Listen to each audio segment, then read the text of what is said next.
Kuyiphutha elikhulu kakhulu sometimes ukujaja iy'ngane ngama-decision eziwathathayo ngempilo zabo.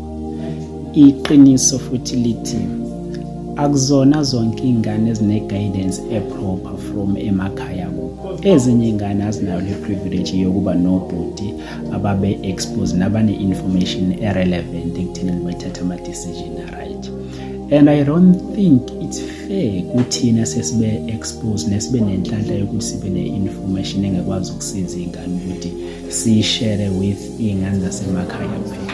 Kangakanani lezi ezinye iy'ngane zidinga le information esinayo but azikwazi ukuyithola ngenxa yokuthi zona azinabo obhuti nosisi abangakwazi ukuthi bebashere le information ebalulekile.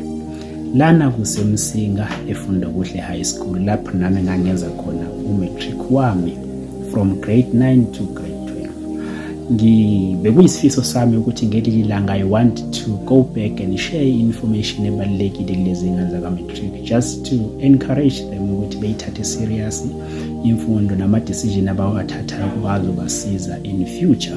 And ngikhethele isikhathi because currently u-CEO is open for ama-application ase-university and bona they need ama-results ka-June to apply and basazobhalela uJune. And bengiba-encourage ukuthi benze kahle ukuthi ama-results wabo aba-right so that bezokwazi ukuthatha ama-choice a-right.